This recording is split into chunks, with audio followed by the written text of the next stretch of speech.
वैशाख मास की कथा अध्याय 7वां। एक समय की बात है, एक नगर में एक बहुत ही गरीब वृद्ध महिला रहती थी। उसके पास न धन था न कोई सहारा, लेकिन उसके मन में भगवान के प्रति अटूट श्रद्धा थी। वैशाख मास आते ही वह प्रतिदिन प्रातः उठकर नदी में स्नान करती, पीपल के वृक्ष को जल चढ़ाती और भगवान विष्णु का नाम जपती। उसकी पड़ोसन बहुत धनी थी, परंतु उसे इन धार्मिक कार्यों में कोई रुचि नहीं थी।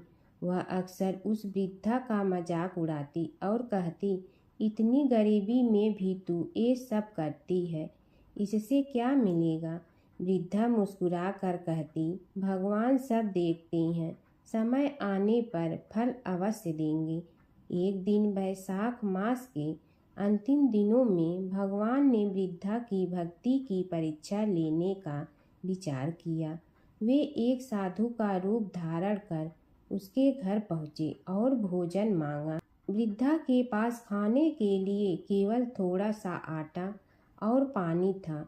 उसने बिना सोचे वही साधु को प्रेम से खिला दिया और खुद भूखी रह गई। साधु भगवान उसकी सच्ची भक्ति से अत्यंत प्रसन्न हुए। उन्होंने अपना असली रूप दिखाकर कहा, हे माता, तुमने सच्चे मन से सेवा की है, इसलिए मैं तुम्हें वरदान देता हूँ कि तुम्हारे घर में कभी धन धान्य की कमी नहीं होगी।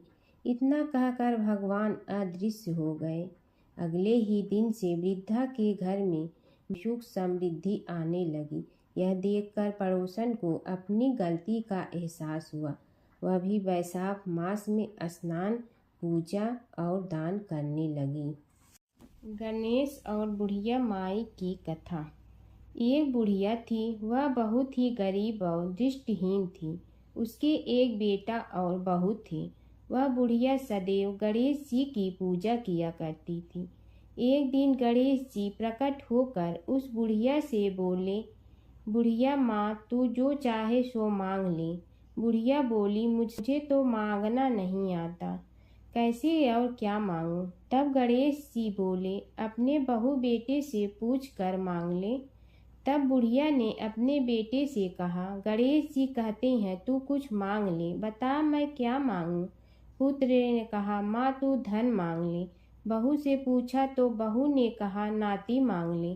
तब बुढ़िया ने सोचा कि ये तो अपने अपने मतलब की बात कर रहे हैं, अतः उस बुढ़िया ने पड़ोसन से पूछा तो उन्होंने कहा, बुढ़िया तू तो थोड़े दिन जियोगी, क्यों तू धन मांगो और क्यों नाती मांगे? तू तो अपनी आँखों की रोशनी मांग ले, जिससे तेरी जिंदगी आराम से कट जाए। इस पर बुढ़िया बोली, यदि आप प्रसन्न हैं तो मुझे 9 करोड़ की माया दे, निरोगी काया दे, अमर सुहाग दे, आँखों की रोशनी दे, नाती दे, पोता दे और सब परिवार को सुख दे और अंत में मोक्ष दे। यह सुनकर तब गणेश जी बोले, बुढ़िया माँ, तुमने तो हमें ठग लिया, फिर भी जो तूने मांगा है वचन के अनुसार सब तुझे मिलेगा। और यह कहकर गणेश जी अंतर ध्यान हो गए। उधर बुढ़िया माँ ने जो कुछ मांगा वह सब कुछ मिल गया। हे गणेश जी महाराज, जैसे तुमने उस बुढ़िया माँ को सब कुछ दिया वैसे ही सबको देना। बुढ़िया माई को मुक्ति दी। तुलसी माता की कथा। एक बुढ़िया माई तुलसी जी को सींचती और कहती कि हे तुलसी माता, सत की दाता, मैं तेरा बिडला सींचती हूँ, मुझे बहू दे, पीताम्बर की धोती दे, मीठा मीठा घास दे, बैकुंठा में वास दे, चटक की चाल दे, पटक की मोद दे, चंदन का काठ दे, रानी सा राज दे, दाल भात का भोजन दे, 11 की मौत दे, कृष्ण जी का कंधा दे। तब तुलसी माता यह सुनकर सूखने लगी तो भगवान ने पूछा कि हे तुलसी, तुम क्यों सूख रही हो? तुलसी माता ने कहा कि एक बुढ़िया रोज आती है और यही बात कह जाती है, मैं सब बात तो पूरा कर दूंगी, लेकिन कृष्ण का कंधा कहाँ से लाऊंगी?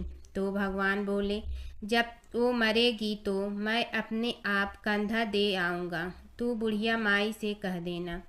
जब बुढ़िया माई मर गई, सब लोग आ गए। जब माई को ले जाने लगे तो वह किसी से न उठी। तब भगवान एक 12 बरस के बालक का रूप धारण करके आए। बालक ने कहा, मैं कान में एक बात कहूँगा तो बुढ़िया माई उठ जाएगी। बालक ने कान में कहा, बुढ़िया माई मन की निकाल ले, पीताम्बर की धोती ले, मीठा मीठा गाछ ले, बैकुंठा का वास ले, चटक की चाल ले, पटक की मोत ले, कृष्ण जी का कंधा ले। यह सुनकर बुढ़िया माई हल्की हो गई। भगवान ने कंधा दिया और बुढ़िया माई को मुक्ति मिल गई। हे तुलसी माता, जैसे बुढ़िया माई को मुक्ति दी वैसे सबको देना है। माता सीता की कथा। यह कहानी सीता माता कहती थी और श्री राम इसे सुना करते थे। एक दिन श्री राम भगवान को किसी काम के लिए बाहर जाना पड़ा तो सीता माता कहने लगी कि भगवान, मेरा तो 12 वर्ष का नित्य नियम है। अब आप बाहर जाएंगे तो मैं अपनी कहानी किसे सुनाऊंगी। श्री राम ने कहा कि तुम कुएं की पाल पर जाकर बैठ जाना और वहाँ जो औरतें पानी भरने आएंगी उन्हें अपनी कहानी सुना देना। सीता माता कुएं की पाल पर जाकर बैठ जाती हैं। एक स्त्री आई, उसने रेशम की जड़ी की साड़ी पहन रखी थी और सोने का घड़ा ले रखा था। सीता माता उसे देख कहती हैं कि बहन, मेरा 12 वर्ष का नित्य नेम सुन लो। पर वह स्त्री बोली कि मैं तुम्हारा नित्य नेम सुनूंगी तो मुझे घर जाने में देरी हो जाएगी और मेरी सास मुझसे लड़ेंगी। उसने कहानी नहीं सुनी और चली गई। उसकी रेशम जड़ी की साड़ी फट गई, सोने का घड़ा मिट्टी के घड़े में बदल गया। सास ने देखा तो पूछा कि ये किसका दोष अपने सिर लेकर आ गई है। बहू ने कहा कि कुएं पर एक औरत बैठी थी, उसने कहानी सुनने के लिए कहा, लेकिन मैंने सुनी नहीं, जिसका यह फल मिला है। बहू की बात सुनकर अगले दिन वही साड़ी और घड़ा लेकर सास कुएं की पाल पर गई। सास को वहीं माता सीता बैठी मिली तो माता सीता ने कहा कि बहन, मेरी कहानी सुन लीजिए। सास बोली कि एक बार छोड़, मैं तो 4 बार कहानी सुन लूंगी। राम आए, लक्ष्मण आए, देश के पुजारी आए, नित नेम का नेम लाए, आओ राम बैठो राम, तपी रसोई जियो राम, माखन मिश्री खाओ राम, दूध बतासा पियो राम, सूत के पल का मोठो राम, साल दुसाला पोठो राम, साल दुसाला ओढ़ो राम। जब बोलो जब राम ही राम, राम संवारे सबके काम, खाली घर भंडार भरेंगे, सबका बेड़ा पार करेंगे। श्री राम जय राम जय जय राम। सास बोली कि बहन, कहानी तो बहुत अच्छी लगी। कहानी सुनकर सास घर चली गई और उसकी साड़ी फिर से रेशम जड़ी की बन गई। मिट्टी का घड़ा फिर सोने के घड़े में बदल गया। बहू कहने लगी, सासू माँ, आपने ये सब कैसे किया। सास ने कहा कि बहू, तू दोष लगा के आई थी और मैं अब दोष उतार कर आ रही हूँ। बहू ने फिर पूछा कि वह कुएं वाली स्त्री कौन है। सास बोली कि वे सीता माता थी। वे पुराने से नया कर देती हैं, खाली घर में भंडार भर देती हैं। वह लक्ष्मी जी का वास घर में कर देती हैं। आदमी की जो भी इच्छा हो उसे पूरा कर देती हैं। बहू बोली कि ऐसी कहानी मुझे भी सुना दो। सास बोली कि ठीक है, तुम भी सुनो। और सास ने कहानी शुरू की।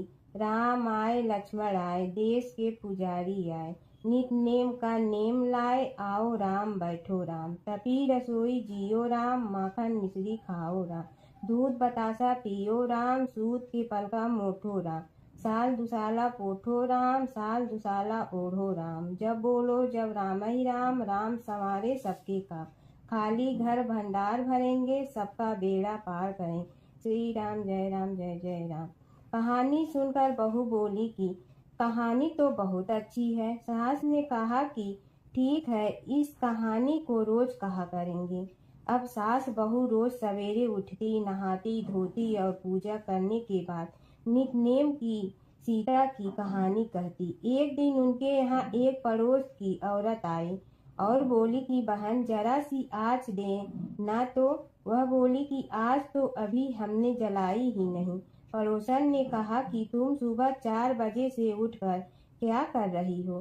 फिर उन्होंने कहा कि सुबह उठकर हम पूजा करते हैं, फिर सीता माता की नितनेम की कहानी कहते हैं। पड़ोसन ने उसकी बात सुनकर फिर कहा कि सीता माता की कहानी कहने से तुम्हें क्या मिलता है? वे बोली कि इनकी कहानी कहने से घर में भंडार भर जाते हैं, सारे काम सिद्ध होते हैं, मन की इच्छा भी पूरी हो जाती है। पड़ोसन कहती है कि बहन ऐसी कहानी तो मुझे भी सुना दो। फिर वह बोली कि ठीक है, तुम भी यह कहानी सुन लो। राम आए लक्ष्मण आए, देश के पुजारी आए, नित नेम का नेम लाए, आओ राम बैठो राम। सारी कहानी सुनने के बाद पड़ोसन कहने लगी, बहन कहानी तो मुझे बहुत अच्छी लगी। अब वह पड़ोसन भी नित नेम सीता माता की कहानी कहने लगी। कहानी कहने से सीता माता ने पड़ोसन के भी भंडार भर दिए। अब तो पूरे मोहल्ले में नित नेम की कथा चल पड़ी। हर किसी की मनोकामना पूरी होने लगी। हे सीता माता, जैसे आपने उनके भंडार भरे वैसे ही आप हमारे भी भंडार भरना, सबकी भरना, कहानी सुनने वाले के भी और कहानी कहने वाले के भी। जमुना की कहानी। प्राचीन समय में एक गांव था जिसमें 2 बहनें रहा करती थी। एक बहन का नाम गंगा था तो दूसरी बहन का नाम जमुना था। एक बार दोनों बहनें एक साहूकार के खेत से गुजर रही थी तो जमुना ने 13 दाने जौ के तोड़ लिए, जिसे देख गंगा बोली कि तुझे तो ग्रहण लग गया, तूने चोरी की है। इस पर जमुना बोली कि अब मेरा ग्रहण कैसे धुलेगा? गंगा ने कहा कि तुझे 12 साल तक साहूकार के यहाँ नौकरी करनी पड़ेगी, तभी तेरा पाप धुलेगा और ग्रहण से मुक्ति मिलेगी। जमुना साहूकार के यहाँ नौकरी के लिए जाती है और अपने लिए काम मांगती है। साहूकार उसे काम पर रख लेता है, लेकिन काम करने से पहले जमुना उसे कहती है कि मैं सारे काम करूंगी लेकिन 4 काम नहीं करूंगी। जूठे बर्तन नहीं मांजूंगी, झाड़ू नहीं लगाऊंगी, बिस्तर नहीं बिछाऊंगी और दिया नहीं जलाऊंगी। 12 साल के बाद कुंभ का मेला लगा तो साहूकारनी भी कुंभ नहाने जाने लगी। जमुना ने उसे जाते देख कहा कि कुंभ के मेले में मेरी बहन गंगा मिलेगी तो उसे यह सोने का टक्का दे देना, इससे वह अपने हाथों में सुंदर चूड़ियां पहन लेगी। साहूकारनी ने कुंभ के मेले में गंगा को वह सोने का टका दे दिया। गंगा ने उनसे वह टका लेते हुए कहा कि मेरी बहन को कहना कि उसके 12 वर्ष पूरे हो गए हैं, अब वह वहां वापिस आ जा। साहूकार व साहूकारनी वापिस घर आए तब जमुना मटके में पानी भर रही थी। दोनों जमुना से बोले कि हमने सोने का वह टका तेरी बहन गंगा को दे दिया था और उसने कहा है कि तेरे 12 वर्ष पूरे हो गए हैं, इसलिए अब तुम वापिस जाओ। यह समाचार सुनते ही जमुना सहस्त्र धारा में बदल गई और बहने लगी। जमुना जी का यह रूप देखकर साहूकार और साहूकारनी परेशान हो गई थी। हमारे घर में जमुना माता ने काम किया, हमें तो अब ग्रहण लग गया है, हम यह ग्रहण कैसे उतारेंगे? जमुना भागकर गंगा माता के पास चली गई। गंगा ने जमुना से पूछा कि तुम साहूकारनी से कुछ कहकर आई हो या ऐसे ही बिना बताए आ गई? तब जमुना बोली कि मैं तो कुछ भी बताकर नहीं आई हूँ। गंगा ने कहा कि जा उन्हें धीरज दे आ, नहीं तो उन्हें जीवन भर असंतोष ही रहेगा।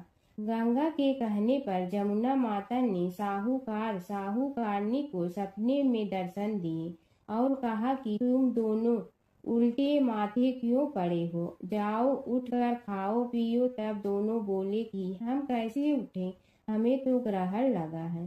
क्योंकि हमने उल्टे सीधे और पता नहीं कितने नीच कार्य आपसे कराए हैं। तब जमुना जी बोली कि तुम्हें ग्रहण नहीं लगा है, ग्रहण तो मुझे लगा था कि मैंने तुम्हारे खेत से 13 दाने जौ के चुराए थे। मैं तो अपना ग्रहण उतारने तुम्हारे घर आई थी। मेरा ग्रहण तुम्हारे घर में 12 वर्ष तक रहने से उतर गया है और मेरी मुक्ति हो गई है। जमुना जी ने कहा कि तुम्हें कोई ग्रहण नहीं लगा है, उल्टे मेरे 12 वर्ष तक यहाँ रहने से तुम्हारी भी मुक्ति हो गई है। यह कहकर जमुना जी स्वप्न से चली गई। दोनों उठकर देखते हैं कि उनके घर में पहले से भी अधिक धन हो गया है।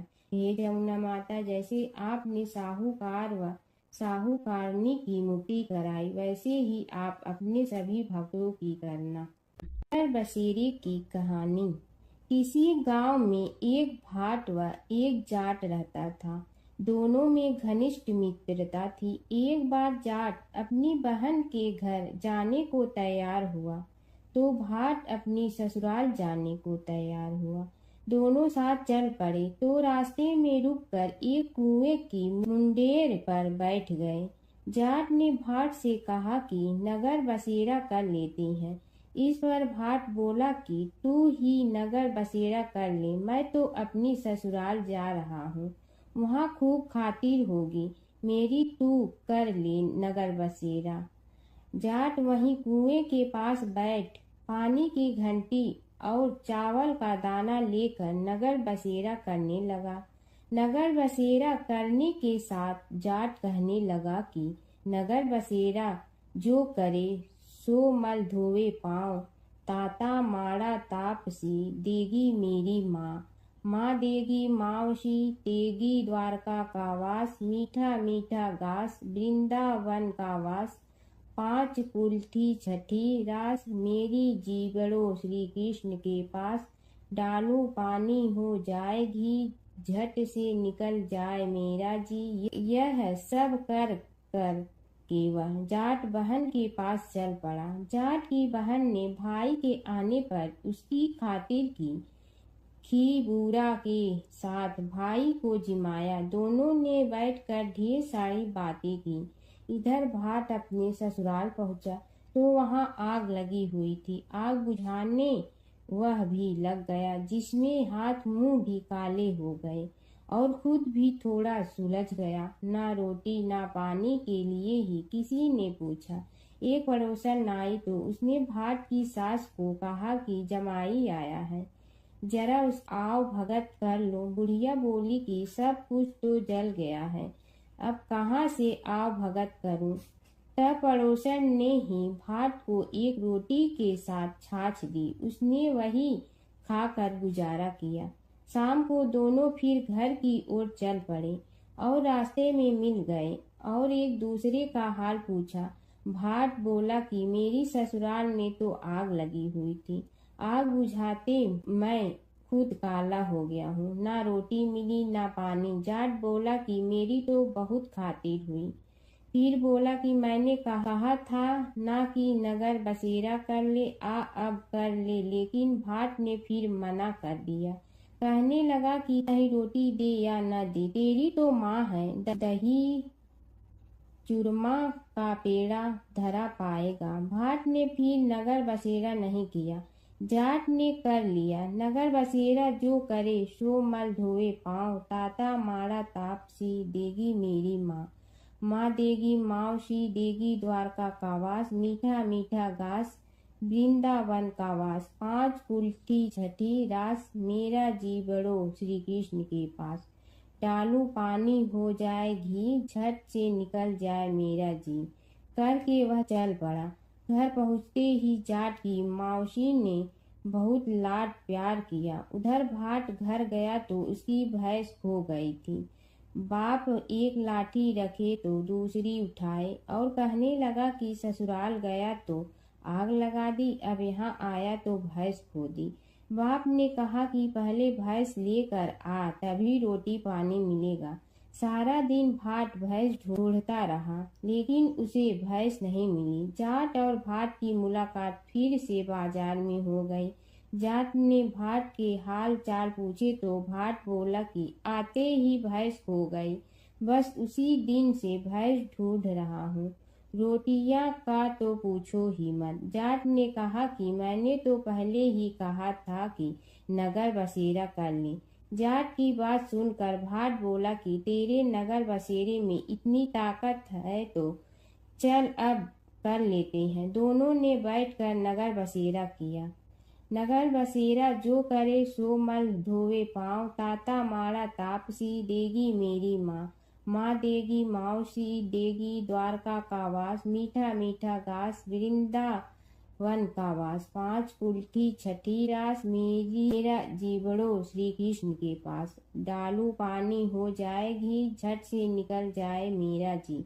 दोनों के नगर बसेरा करने पर भाट जैसे ही आगे बढ़ा तो उसकी खोई भैंस मिल गई, जिसे लेकर घर पहुंचा। घर पहुंचते ही माँ ने कहा कि लड़के को आते ही घर से निकाल दिया, सारे दिन से ये भूखा प्यासा भटक रहा है। यह कहकर उसकी माँ ने उसको खूब खिलाया पिलाया। इस घटना के बाद सारे नगर में ढिंढोरा पिटवा गया कि कब कोई अपने पीहर या सास से आते जाते नगर बसेरा करें। जैसे भाट को नगर बसेरा करने का फल मिला, वैसे ही हर किसी को मिले। एक बूढ़ा ब्राह्मण था, वह रोज पीपल को जल से सींचता था। पीपल में से रोज एक लड़की निकलती और कहती, पिताजी मैं आपके साथ जाऊंगी। यह सुनते सुनते बूढ़ा दिन ब दिन कमजोर होने लगा। तो बुढ़िया ने पूछा कि क्या बात है। बूढ़ा बोला कि पीपल से एक लड़की निकलती है और कहती है कि वह भी मेरे साथ चलेगी। बुढ़िया बोली कि कल ले आना उस लड़की को, जहाँ 6 लड़कियां पहले से ही हमारे घर में है, वहाँ 7वीं लड़की और सही। अगले दिन बूढ़ा उस लड़की को घर ले आया। घर लाने के बाद बूढ़ा ब्राह्मण आटा मांगने गया तो उसने पहले दिनों की अपेक्षा आज ज्यादा आटा मिला था। जब बुढ़िया वह आटा छानने लगी तो लड़की ने कहा कि लाओ माँ मैं छान देती हूँ।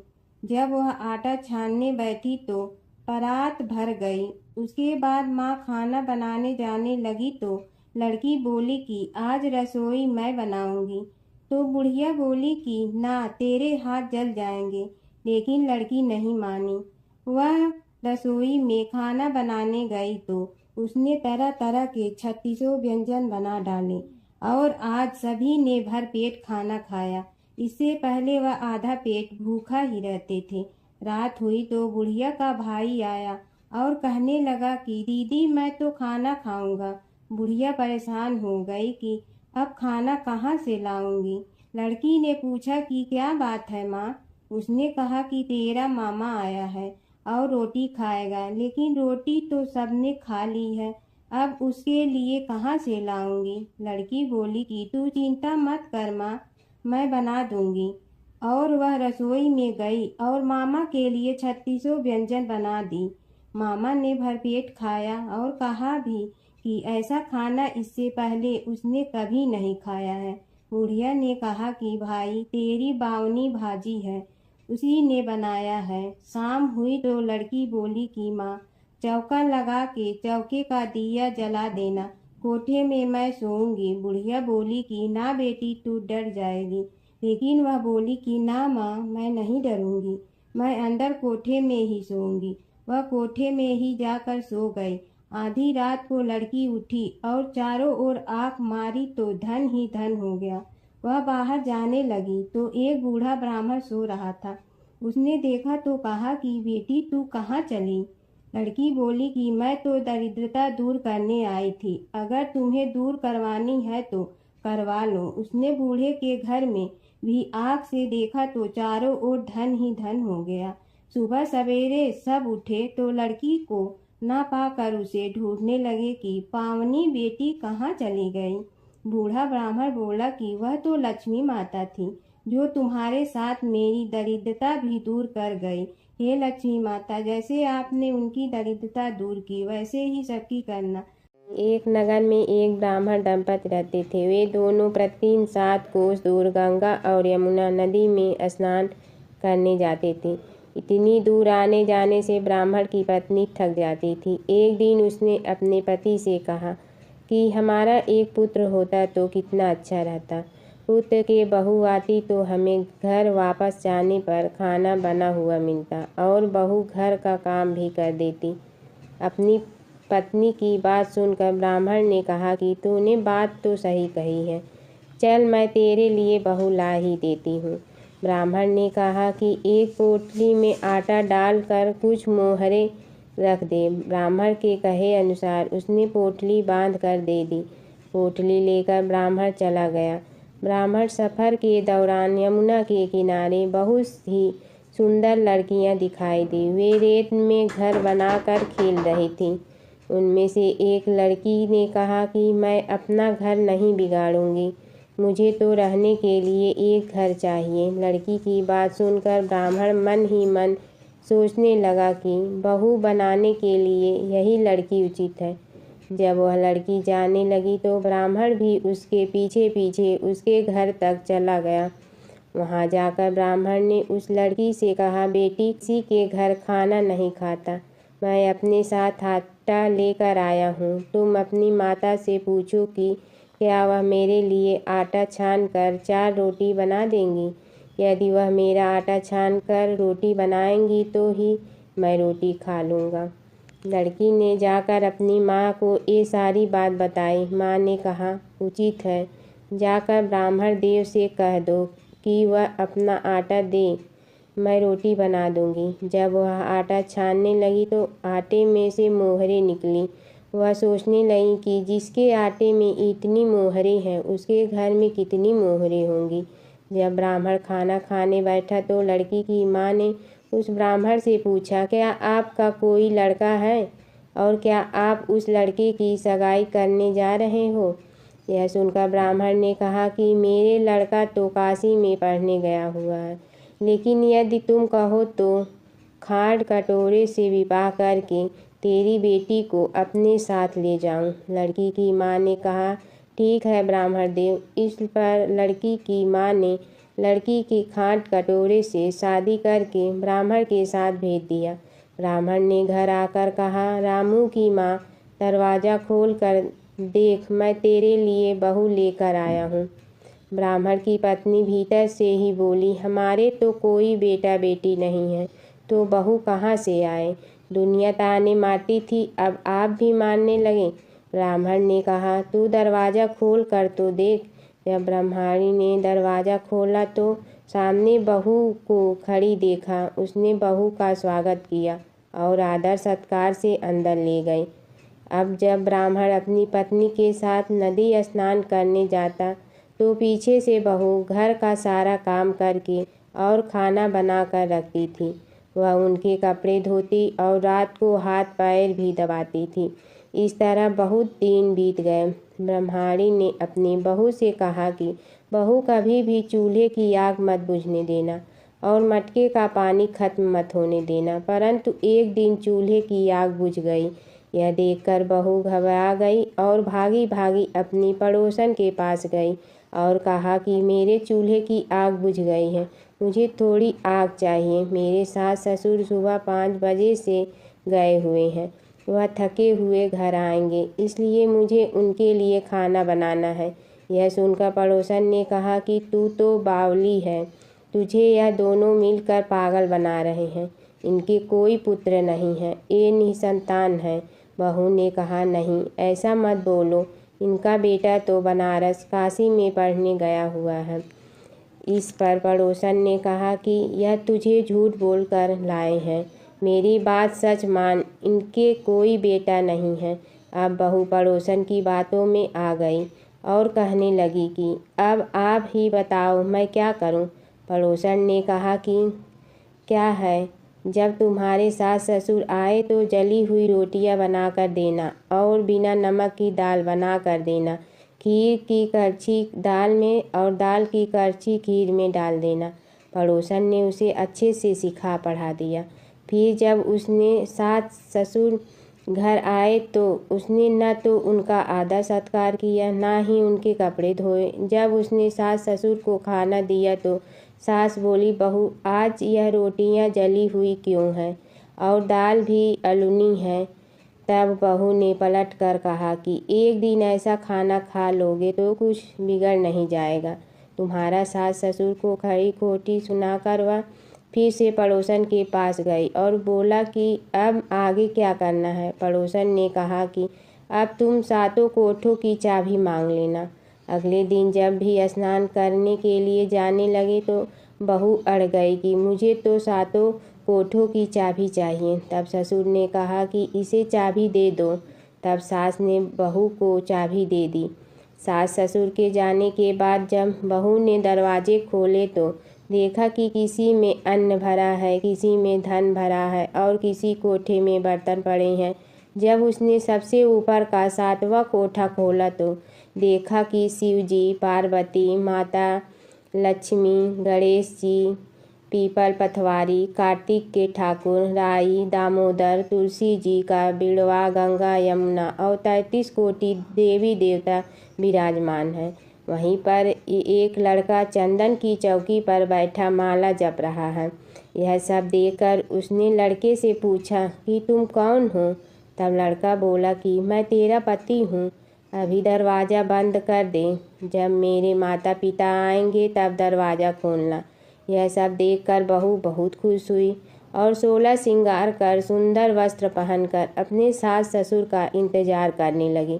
उसने अपने सास ससुर के लिए अच्छे अच्छे पकवान बनाए। जब उसके सास ससुर घर पर आए तो उसने उनका आदर सत्कार किया और प्रेम पूर्वक खाना खिलाया और हाथ पैर दबाने लगी। पैर दबाते दबाते बहू ने कहा कि माँ, आप इतनी दूर गंगा यमुना स्नान करने के लिए जाती हो तो आप थक जाती हो, इसलिए आप घर पर ही स्नान क्यों नहीं कर लेती। यह सुनकर सास कहने लगी कि बेटी, गंगा यमुना घर पर तो नहीं बहती हैं। तब उसने कहा, हाँ माँ जी, बहती हैं, चलो मैं आपको दिखाती हूँ। जब बहू ने 7वां कोठा खोल कर दिखाया तो उसमें शिव जी, पार्वती जी, गणेश जी, लक्ष्मी जी, पीपल पथवारी, कार्तिक के ठाकुर, राई, दामोदर, तुलसी जी का बिड़वा, गंगा यमुना बह रही थी और 33 कोटि देवी देवता विराजमान हैं। वही चौकी पर बैठा एक लड़का माला जप रहा है। माँ ने उसे देखकर कहा कि बेटा, तुम कौन हो। लड़का बोला, माँ, मैं तेरा बेटा हूँ। तब ब्रह्माणी ने पूछा कि तू कहाँ से आया है। लड़के ने जवाब दिया कि मुझे कार्तिक ने भेजा है। माँ ने कहा, बेटा, यह संसार कैसे मानेगा कि तू मेरा बेटा है। माँ ने कुछ विद्वान पंडितों से मदद मांगी। पंडितों ने कहा, इस पार बहू बेटा खड़े हो जाए और उस पार माँ खड़ी हो जाए। माँ ने चमड़े की अंगिया पहनी हो और छाती में से दूध की धार निकलकर बेटे की दाढ़ी मूछ भिगे और पवन पानी से गठजोड़ा बंधे, तब मानेंगे कि यह इस माँ का बेटा है। उसने ऐसा ही किया। चमड़े की अंगिया फट गई और छाती में से दूध की धार निकलकर बेटे की दाढ़ी मूछ भीग गई। पवन पानी से बहू बेटे का गठजोड़ा बंध गया। यह सब देखकर ब्राह्मण और उसकी पत्नी की खुशी का ठिकाना न रहा। बंदरी की कहानी। बैसाख मास की पवित्र कथा। एक राजा था। वह बैसाख माह में प्रतिदिन ब्रह्मा मुहूर्त में उठकर गंगा जी में स्नान करता था। राजा का आदेश था कि मुझसे पहले गंगा जी में कोई भी स्नान नहीं करेगा। राजा जब गंगा जी में स्नान करने जाते तो उन्हें प्रतिदिन शांत जल के स्थान पर हिलता हुआ हलचल युक्त जल दिखाई देता था। तो राजा को संदेह होता था कि निश्चय ही मुझसे पहले कोई प्रतिदिन गंगा जी में स्नान करता है। अतः राजा ने नदी के तट पर पहरेदार बिठा दिया। गंगा जी के तट पर एक वृक्ष था। उस पर एक बंदरिया रहती थी। वह प्रतिदिन राजा के स्नान करने से पूर्व स्नान करके वृक्ष पर चढ़कर बैठ जाती थी। इस प्रकार होते होते पूरा बैसाख माह व्यतीत हो गया, किंतु अंतिम दिन राजा के सिपाही ने देख लिया और उस बंदरिया को पकड़कर राजा के पास ले गए और कहा कि यह बंदरिया आपसे पूर्व प्रतिदिन गंगा जी में स्नान करती है। उधर राजा की प्रतिज्ञा थी कि यदि कोई भी स्त्री मुझसे पूर्व स्नान करती होगी तो मैं उससे विवाह कर लूंगा। इसलिए राजा को बंदरिया के साथ विवाह करना ही पड़ा। वैशाख स्नान के पुण्य से बंदरी के गर्भ ठहर गया। 9 मास पूर्ण होने पर बंदरी ने राजा से पूछा कि शिशु जन्म के समय मुझे क्या करना चाहिए। तब राजा ने महल में एक घंटी लगवा दी और बंदरिया से कहा कि जब तुम्हें दर्द हो तो उसे बजा देना, मैं संपूर्ण प्रबंध कर दूंगा। राजा की अन्य रानियां भी थीं, उनकी कोई संतान नहीं थी। बंदरिया को गर्भ है यह समाचार जानकर अन्य रानियां मन ही मन बंदरिया से ईर्ष्या करने लगी और भावी संतान का नाश करते हेतु विभिन्न योजनाएं बनाने लगी। घंटी लगी देखकर एक रानी ने बंदरिया से इसका कारण पूछा। बंदर ने संपूर्ण वृत्तांत बता दिया। रानी ने बहकाया कि यह एक बार घंटी बजाकर तो देख ले कि राजा आते हैं या नहीं। बंदरी ने घंटी बजाई तो राजा दौड़े दौड़े महल में आए और घंटी बजाने का कारण पूछा। इस पर बंदरी ने उत्तर दिया कि मैंने तो रानियों के कहने पर घंटी बजाई थी। तब रानियों ने राजा से कहा कि यह तो पशु और न जाने कितनी बार घंटी बजाएगी। इस प्रकार कहकर उन्होंने घंटी को हटवा दिया। कुछ दिनों बाद बंदरी के शिशु जन्म का समय आया तो उसने अन्य रानियों से पूछा कि मैं क्या करूं। तब रानी ने कहा कि तुम आंखों पर पट्टी बांधकर सो जाओ। बंदरी के वैशाख माह के स्नान के पुण्य प्रताप के रूप में एक सुंदर पुत्र हुआ। शिशु के जन्म होते ही उसके रोने से पूर्व ही रानियों ने उसे एक टोकरी में रखकर दासी को दे दिया और आदेश दिया कि इसे नदी में बहा कर आओ और उस शिशु के स्थान पर एक पत्थर रख दिया। राजा को भी कहलवा दिया कि बंदरी ने एक पत्थर को जन्म दिया। राजा ने सुना तो उन्होंने भी संतोष कर लिया है कि जब दूसरी रानियों के संतान नहीं है तो यह तो बंदरी है, इसके क्या संतान होगी। उधर दासी ने उस सुंदर सुशील शिशु को नदी में न बहाकर कुम्हार के खंडर में रख दिया। दूसरे दिन कुम्हार कुम्हारी खंडर में आए तो वहां एक सुंदर शिशु को रोता हुआ देखा। कुम्हार कुम्हारिन भी निसंतान थे। उन्होंने उस शिशु को अपने लिए भेजी गई भगवान की भेंट माना और बड़े प्रेम से शिशु का पालन पोषण करने लगे। कुछ बड़ा होने पर बालक को यह ज्ञात हुआ कि वह रानी बंदरी का पुत्र है, जिनको रानियों ने मरवाना चाहा था। एक दिन वह बालक कुम्हार के बनाए हुए मिट्टी के हाथी घोड़े लेकर पनघट पर जा बैठा और दासियों को देखकर कहने लगा कि आओ रे मेरी मिट्टी के हाथी घोड़े, पानी पियो। जब दासियों ने यह बात सुनी तो वह हंसने लगी और बोली, अरे मूर्ख, कभी मिट्टी के हाथी घोड़े भी पानी पीते हैं क्या। इस पर उस बालक ने कहा कि कभी बंदरी के भी पत्थर जन्म लेते हैं क्या। उस बालक की यह बात दासियों ने जाकर महल में कही। तब रानियों ने दूसरे दिन विष मिलाकर लड्डू भेज दिए। ईश्वर की कृपा से लड्डू गोद और बादाम के हो गए और उन लड्डू को खाने से उस लड़के की मृत्यु नहीं हुई। यह समाचार दासी ने रानी को कहा और रानी ने राजा से कहकर कुम्हार को देश से निकलवा दिया। कुम्हार वन में रहने लगा। तत्पश्चात अगले वर्ष चित्र माह में माता गण गौर के पूजन का दिन आया तो वह बंदरी का पुत्र 108 करवे और 108 गोली लेकर तथा घड़े में पानी भरकर बगीचे के बाहर बैठ गया। उधर राजा की और साहूकार की पुत्रियां गणगौर बनाने के लिए मिट्टी लेने के लिए आई। तब बगीचे में खेलने और झूलने लगी। इस कारण कुछ समय बाद उन्हें प्यास लगी। तब उन्होंने उस बंदरी के पुत्र से जल पिलाने के लिए कहा तो उस बालक ने उत्तर दिया कि मेरे पास एक गोली है, उसे खाते जाओ और मेरी चारों ओर फेरे लगाती जाओ, तब मैं तुम्हें जल पिलाऊंगा। इस पर पहले तो कन्याओं ने मना किया, किंतु प्यास तीव्र होने के कारण मान गए।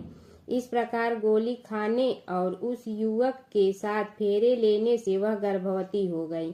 बाद में जब उनके माता पिता को यह ज्ञात हुआ तो वह सभी कुम्हार के पास आए और संपूर्ण वृत्तांत सुनाया तथा कहा कि तेरे पुत्र ने हमारी कन्याओं से विवाह किया है, अब तुम्हें इन्हें अपने पास रखना होगा। तब कुम्हार ने निर्धन होने के कारण असमर्थता व्यक्त की। 2 कन्याओं की माता पिता ने बहुत सारा धन देकर अपनी कन्याओं को कुम्हार के घर विदा किया और कुम्हार के घर 108 बहुएं आ गई और कालांतर में उनके 108 ही पोते हो गए। कुम्हार ने समस्त नगरी को भोजन हेतु निमंत्रण दिया और राजा को भी बुलवा दिया। राजा के यहाँ से रानी बंदरी के अतिरिक्त सब भोजन हेतु पधारे। तब राजकुमार राजा की आज्ञा लेकर बंदरी को लेने रथ पालकी लेकर गया और लाकर सभा में सबसे ऊंचे स्वर्ण आसन पर बैठाया। राजकुमार ने अपनी सभी पत्नियों को समझा दिया था कि बंदरी मुझे जन्म देने वाली माता है। एक एक बहू रानी बंदरी के चरण स्पर्श करती गई और एक एक सोने का सिक्का और पोते को गोद में देती गई। जब राजा और अन्य रानियों ने यह सब देखा तो कुम्हार के पुत्र से इसका कारण पूछा। रानियों को तो संदेह होने लगा कि यह अवश्य ही बंदरी का पुत्र है। इसलिए रानी और रूठ कर राजा को कहने लगी कि कुम्हार के पुत्र ने हमारा अपमान किया है और बंदरी का सम्मान किया है, अतः हम लौट कर जा रहे हैं। इधर राजा को पुत्र के जन्म का संपूर्ण रहस्य ज्ञात हो गया, इसलिए उन्होंने रानियों को देश निकाल दिया और अपनी सभी पुत्र वधु एवं पुत्रों को लेकर महल में आया और राजकुमार का राज तिलक हुआ।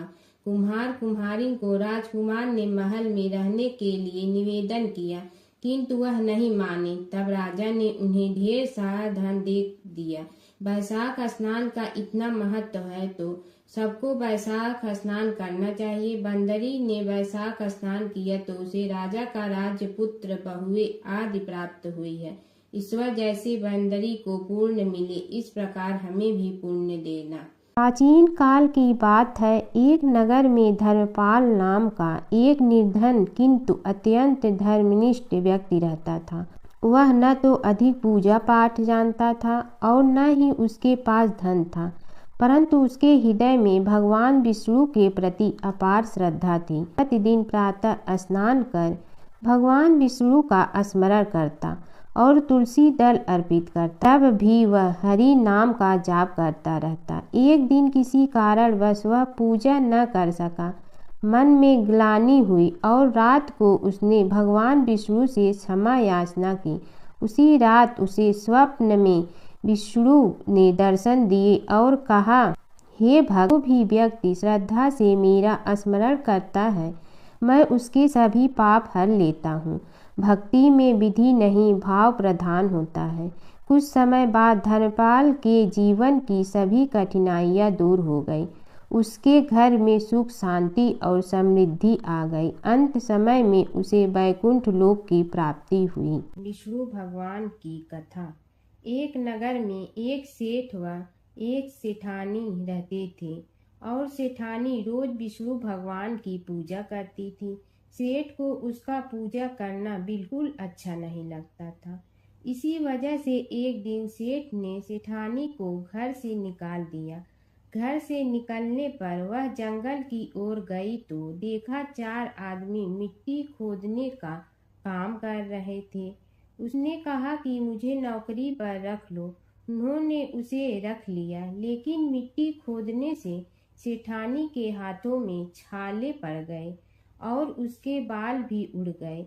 वह आदमी कहते हैं कि बहन, लगता है तुम किसी अच्छे घर की महिला हो।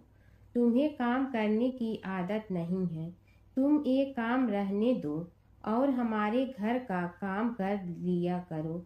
वह चारों आदमी उसे अपने साथ घर ले गए और वह 4 मुट्ठी अनाज लाते और सभी बांट कर खा लेते। एक दिन सेठानी ने कहा कि कल से 8 मुट्ठी अनाज लाना। अगले दिन वह 8 मुट्ठी अनाज लाए और सेठानी पड़ोसन से आग मांग लाई। उसने भोजन बनाया, विष्णु भगवान को भोग लगाया, फिर सभी को खाने को दिया। सारे भाई बोले कि बहन, आज तो भोजन बहुत स्वादिष्ट बना है। सेठानी ने कहा कि भगवान का जूठा है तो स्वाद तो होगा ही। सेठानी के जाने के बाद सेठ भूखा रहने लगा और आस पड़ोस के सारे लोग कहने लगे कि ये तो सेठानी के भाग्य से खाता था। एक दिन सेठ अपनी सेठानी को ढूंढने चल पड़ा। उसने ढूंढते हुए वह भी उस जंगल में पहुंच गया जहां वह चारों आदमी मिट्टी खोद रहे थे। सेठ ने उन्हें देखा तो कहा कि भाई मुझे भी काम पर रख लो। उन आदमियों ने उसे काम पर रख लिया, लेकिन मिट्टी खोदने से उसके भी हाथों में छाले पड़ गए और बाल उड़ने लगे। उसकी यह हालत देख चारों बोले कि तुम्हें काम की आदत नहीं है, तुम हमारे साथ चलो और हमारे घर में रह लो।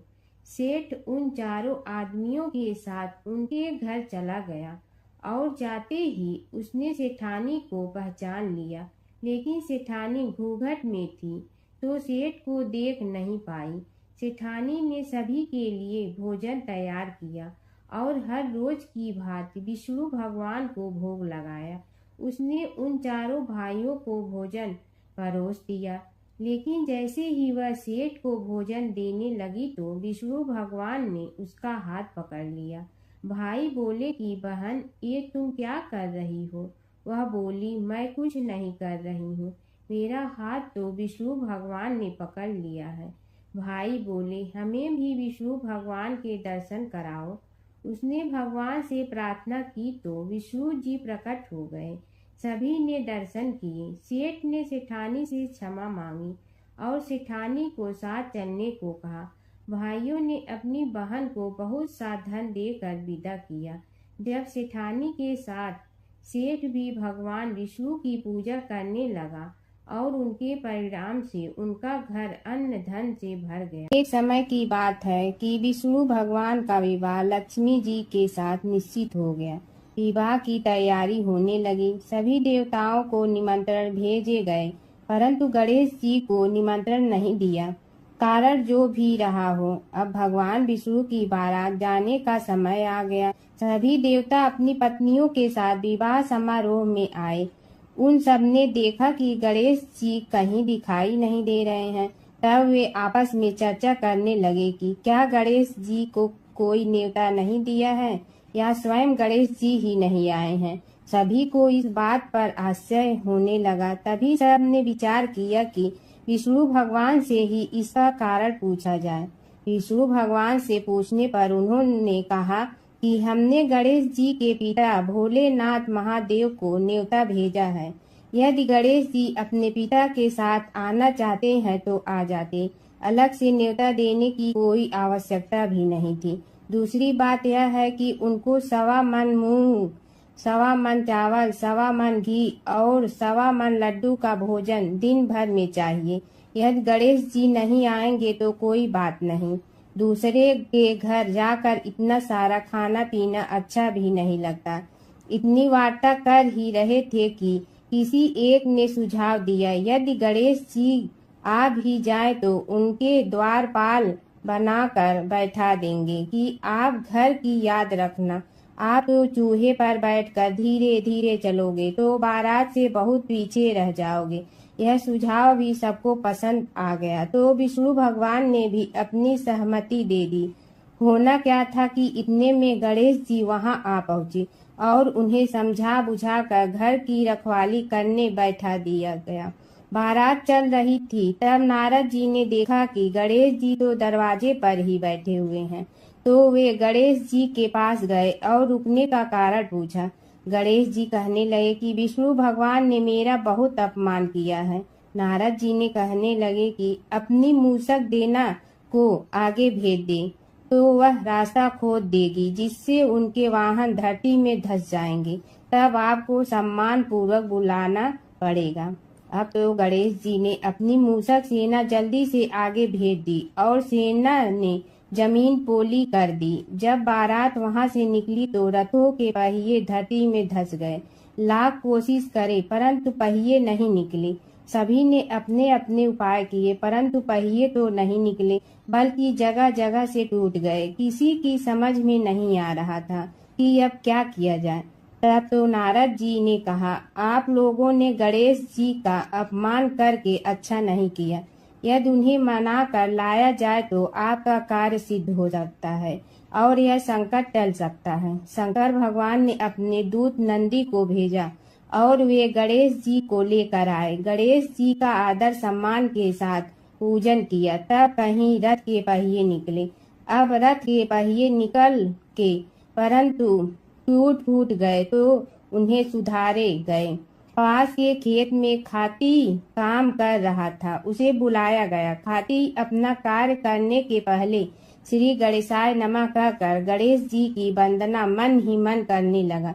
देखते ही देखते खाती ने सभी पहियों को ठीक कर दिया। तब खाती कहने लगा कि हे देवताओं, आपने सर्वप्रथम गणेश जी को नहीं मनाया होगा और न ही उनकी पूजन की होगी, इसीलिए तो आपके साथ यह संकट आया है। हम तो मूर्ख अज्ञानी हैं, फिर भी पहले गणेश जी को पूजते हैं, उनका ध्यान करते हैं। आप लोग तो देवतागण हैं, फिर भी आप गणेश जी को कैसे भूल गए?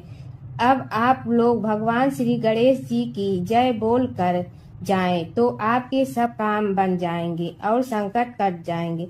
ऐसा कहते हुए बारात वहां से चल दी और विष्णु भगवान को लक्ष्मी जी के साथ विवाह संपन्न करा के सभी सकुशल घर लौट आए। हे गणेश जी महाराज, आपने विष्णु को जैसे कारज सारियो ऐसे कारज सबको सिद्ध कर जो। बोलो गजानन भगवान की जय। एक समय की बात है, एक नगर में एक बहुत धनी श्रेष्ठ रहता था। उसके पास धन धान की कोई कमी नहीं थी, लेकिन वह बहुत कंजूस और कठोर स्वभाव का था। न वह दान करता था, न किसी गरीब की मदद करता था। उसी नगर में एक गरीब ब्राह्मण रहता था। वह रोज सुबह उठकर भगवान विष्णु स्मरण करता, वैशाख मास में स्नान करता और अपनी क्षमता के अनुसार थोड़ा बहुत दान जरूर करता। एक दिन उस ब्राह्मण ने सोचा, मेरे पास देने के लिए कुछ नहीं, फिर भी मैं श्रद्धा से एक लोटा जल किसी प्यासे को दूंगा। वह प्रतिदिन नदी से जल भरकर रास्ते में आने जाने वालों को पिलाने लगा। उसकी इस सेवा भावना से भगवान विष्णु बहुत प्रसन्न हुए। दूसरी ओर वह सेठ अपने धन के घमंड में किसी को कुछ नहीं देता था। समय बीता और दोनों की मृत्यु हो गई। मृत्यु के बाद ब्राह्मण को स्वर्ग में स्थान मिला, क्योंकि उसने सच्चे मन से सेवा और दान किया था। वही सेठ को नरक की यातनाएं सहनी पड़ी, क्योंकि उसने कभी दया या दान नहीं किया। कुछ समय बाद सेठ को अपनी गलती का एहसास हुआ और उसने प्रार्थना की, हे प्रभु, मुझे एक और अवसर दें। भगवान विष्णु ने उसकी प्रार्थना सुनकर कहा, धन से नहीं मन से किया गया दान ही श्रेष्ठ होता है। वैशाख मास में किया गया छोटा सा पुण्य भी अनंत फल देता है। बोलो। प्राचीन काल की बात है। नैमिषारण्य क्षेत्र में ऋषि महर्षि और साधु संतों का समाज जुड़ा था। उसमें श्री सूत जी भी विद्यमान थे। शौनक जी ने उनकी सेवा में उपस्थित होकर निवेदन किया कि हे अज्ञान रूप घोर तिमिर को नष्ट करने में करोड़ों सूर्यों के समान प्रकाशमान श्री सूत जी, हमारे कानों के लिए अमृत के समान जीवन प्रदान करने वाले कथा तत्व का वर्णन कीजिए। हे सूत जी, हमारे हृदयों में ज्ञान के प्रकाश की वृद्धि तथा भक्ति, वैराग्य और विवेक की उत्पत्ति जिस कथा से हो सकती हो, वह हमारे प्रति कहने की कृपा कीजिए। शौनक जी की जिज्ञासा से सूत जी बड़े प्रसन्न हुए। पुरातन इतिहासों के स्मरण से उनका शरीर पुलकायमान हो रहा था। वे कुछ देर उसी स्थिति में विराजमान रहकर कुछ विचार करते रहे और अंत में बोले, शौनक जी, इस विषय में आपके चित्त में बड़ी जिज्ञासा है। आप धन्य हैं जो सदैव ज्ञान की प्राप्ति में तत्पर रहते हुए विभिन्न पुराण कथाओं की जिज्ञासा रखते हैं। आज मैं आपको ज्ञान के परम स्रोत रूप श्री गणेश जी का जन्म कर्म रूप चरित्र सुनाऊंगा। गणेश जी से ही सभी ज्ञानों सभी विद्याओं का उद्भव हुआ है। अब आप सावधान चित्त से विराजमान हो। श्री गणेश जी के ध्यान और नमस्कार पूर्वक उनका चरित्र श्रवण करें। नमस्तस्मै गणेशाय ब्रह्मा विद्या प्रदायिनी यनागस्त्यसमः साक्षात विघ्न सागर सोषणे। कैसे हैं वे श्री गणेश जो सभी प्रकार की ब्रह्म विद्याओं को प्रदान करने वाले अर्थात ब्रह्मा के सगुण और निर्गुण स्वरूप पर प्रकाश डालने और जीव ब्रह्मा का अभेद प्रतिपादन करने वाली विद्याओं के दाता हैं। वे विघ्नों के समुद्रों को महर्षि अगस्त्य के समान शोषण करने में समर्थ हैं, इसलिए उनका नाम विघ्न सागर शोषक के नाम से प्रसिद्ध है। मैं उन भगवान श्री गणेश जी को नमस्कार करता हूँ। प्रथम पूजा के अधिकारी श्री गणेश जी, यह कहकर सूत जी कुछ समय के लिए मौन हो गए और फिर बोले, शौनक जी, भगवान गणेश जी ही सर्वप्रथम पूजा प्राप्ति के अधिकारी हैं। किसी भी देवता की पूजा करो, पहले उनकी पूजा करो। शौनक जी ने निवेदन किया, हे भगवान, हे सूत, सर्वप्रथम यह बताने की कृपा कीजिए कि गणेश जी को प्रथम पूजा का अधिकार किस प्रकार प्राप्त हुआ। इस विषय में मेरी बुद्धि मोह को प्राप्त हो रही है कि सृष्टि रचयिता ब्रह्मा जी, पालन करता भगवान नारायण और संहार करता शिव जी में से किसी को प्रथम पूजा का अधिकारी क्यों नहीं माना गया।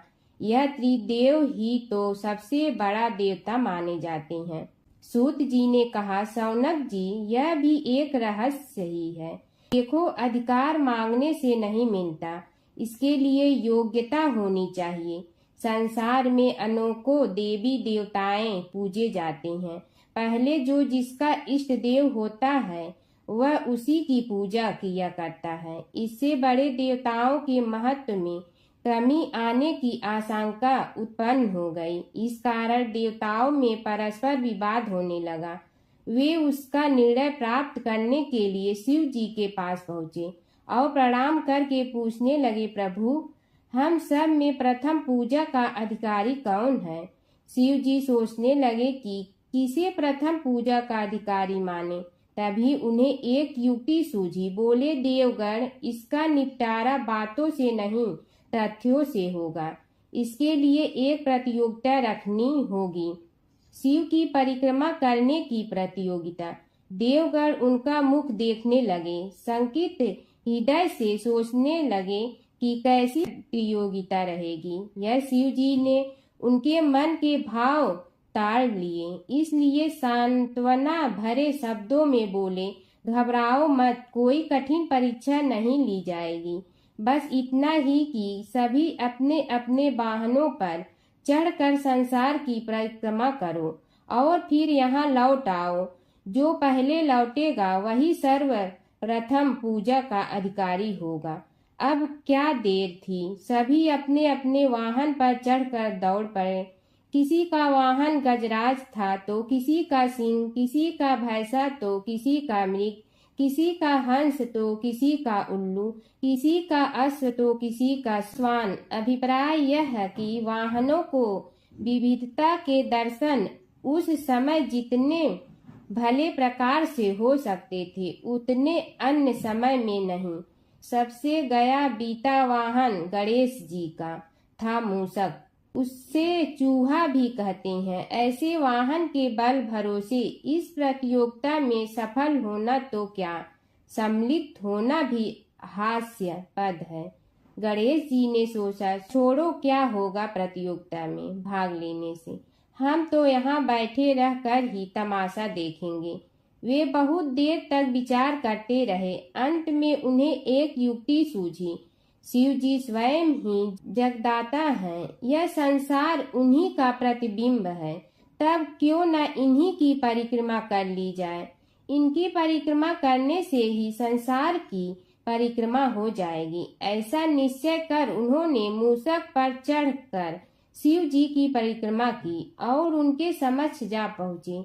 शिव जी ने कहा, तुमने परिक्रमा पूर्ण कर ली? उन्होंने उत्तर दिया, जी हाँ। शिव जी सोचने लगे कि इसे तो यहीं घूमते हुए देखा, फिर परिक्रमा कैसे कराया। देवताओं का परिक्रमा करके लौटना आरंभ हुआ और उन्होंने गणेश जी को वहां बैठे देखा तो माथा ठनक गया। फिर भी साहस करके बोले, अरे तुम विश्व की परिक्रमा के लिए नहीं गए? गणेश जी ने कहा, अरे मैं कब का यहाँ आ गया। देवता बोले, तुम्हें तो कहीं भी नहीं देखा। गणेश जी ने उत्तर दिया, देखते कहाँ से, समस्त संसार शिव जी में विद्यमान है। इनकी परिक्रमा करने से ही संसार की परिक्रमा पूर्ण हो गई। सूत जी बोले, शौनक, इस प्रकार गणेश जी ने अपनी बुद्धि के बल पर ही विजय प्राप्त कर ली। उनका कथन सत्य था, इसलिए कोई विरोध करता भी तो कैसे। बस उसी दिन से गणेश जी की प्रथम पूजा होने लगी। एक बार अपने पुत्र के खातिर भगवान शिव और श्री कृष्ण के बीच छिड़ गया था प्रलयंकारी युद्ध। भगवान शिव जहाँ प्रलय के देवता हैं, वहीं श्री कृष्ण पालन करता। दोनों के कारण ही यह जगत सुचारू रूप से चल रहा है और दोनों महाशक्तिशाली हैं।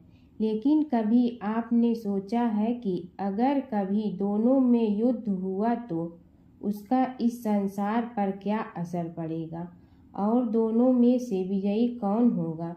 चलिए जानते हैं एक पौराणिक कथा जहां इन दोनों के भयंकर युद्ध का वर्णन मिलता है। पौराणिक कथा के अनुसार एक बार राजा बलि के सबसे बड़े पुत्र बाणासुर ने शिव पुत्र कार्तिकेय की सुंदरता से मोहित होकर भगवान शिव का पुत्र बनने की इच्छा जताई। उसने भगवान शिव की कठोर तपस्या की, जिसके बाद शिव जी ने उसे अपने पुत्र के रूप में स्वीकार कर लिया। एक समय ऐसा आया जब बाणासुर की पुत्री उषा को श्री कृष्ण के पुत्र अनिरुद्ध से प्रेम हो गया। उषा की मायावी मित्र अप्सरा चित्रलेखा ने अनिरुद्ध और उषा का गंधर्व विवाह करा दिया। जब बाणासुर को यह बात पता चली तो उसने अनिरुद्ध का अपहरण कर उसे अपना बंदी बना लिया। फिर क्या था, श्री कृष्ण ने अपनी पूरी सेना के साथ बाणासुर की नगरी पर धावा बोल दिया। श्री कृष्ण और बाणासुर का युद्ध। बाणासुर श्री कृष्ण की नारायणी सेना से अकेले नहीं लड़ सकता था, इसलिए उसने भगवान शिव से मदद मांगी। अब युद्ध में श्री कृष्ण की नारायणी सेना के विरुद्ध बाणासुर की सेना के साथ भगवान शिव और कुमार कार्तिकेय भी लड़ रहे थे। युद्ध इतना भयानक था कि एक पल को लगा कि भगवान शंकर ने अग्निशस्त्र से गरुड़ पर सवार श्री कृष्ण, बलराम और प्रद्युम्न मारे गए। लेकिन उसी समय श्री कृष्ण ने वरुणास्त्र का प्रयोग कर महादेव के अग्नेस्त्र को शांत कर दिया। फिर शिव जी के अस्त्रों के जवाब में श्री कृष्ण ने वैष्णवास्त्र का प्रयोग किया, जिससे संपूर्ण जगत अंधकार में डूब गया।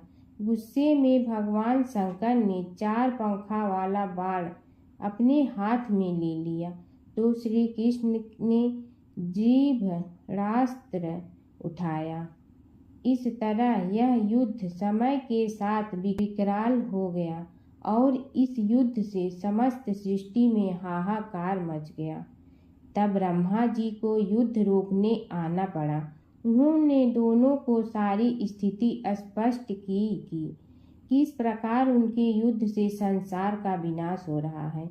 उनके समझाने के बाद महादेव युद्ध में पीछे हट गए, लेकिन कार्तिकेय और बाणासुर भगवान श्री कृष्ण से युद्ध करते रहे। जब श्री कृष्ण ने बाणासुर को परास्त किया, अंत में भगवान श्री कृष्ण ने युद्ध में बाणासुर को पराजित करने के लिए अपना सुदर्शन चक्र प्रयोग किया और उसकी मदद से बाणासुर के सहस्त्र भुजाओं को काट डाला।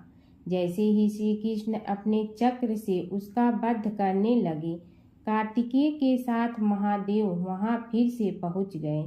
लेकिन इस बार उन्होंने युद्ध करने के बजाय श्री कृष्ण से बाणासुर को माफ करने का अनुरोध किया।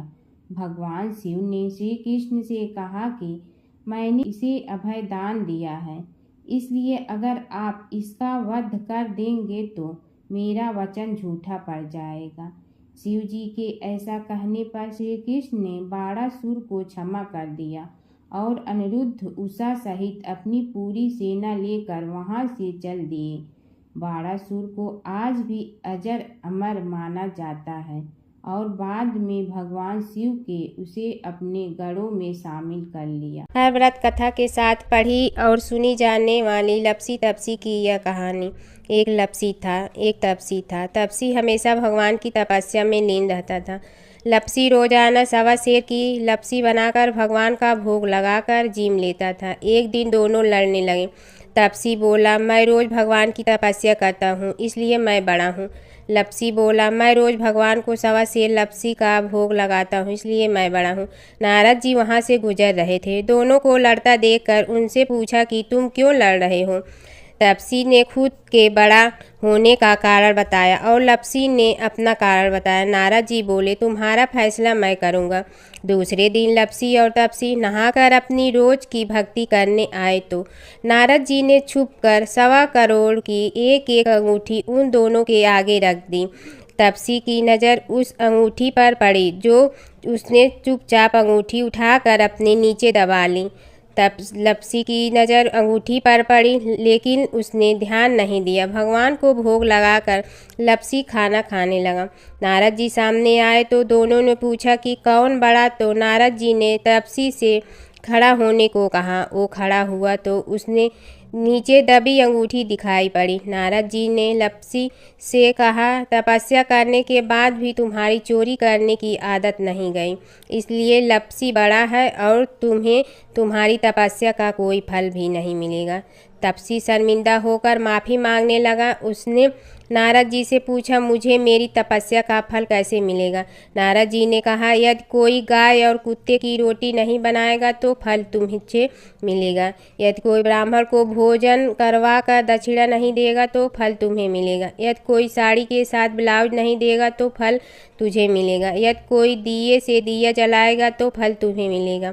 यदि कोई सारी कहानी सुने लेकिन तुम्हारी कहानी नहीं सुने तो फल तुझे मिलेगा। उसी दिन से हर व्रत कथा कहानी के साथ लपसी तपसी की कहानी भी सुनी और कही जाती है। ओम जय जगदीश हरे स्वामी, जय जगदीश हरे। भक्त जनों के संकट क्षण में दूर करे। ओम जय जगदीश हरे। जो ध्यावे फल पावे, दुख बिन दे मन का। सुख संपत्ति घर आवे, कष्ट मिटे तन का।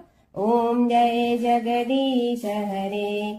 मात पिता तुम मेरे, शरण कहूँ किसकी। तुम विनय और न दूजा, आस करूँ जिसकी। ओम जय जगदीश हरे। तुम पूर्ण परमात्मा, तुम अंतर्यामी। पार ब्रह्म परमेश्वर, तुम सबके स्वामी। ओम जय जगदीश हरे। तुम बिंदा के सागर, तुम पालन करता। मैं मूर्ख कल काम, कृपा करो भरता।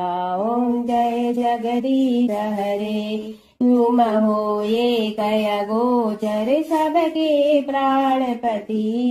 किस विधि मिलूं दया में, तुमको मैं कुमति। ओम जय जगदीश हरे।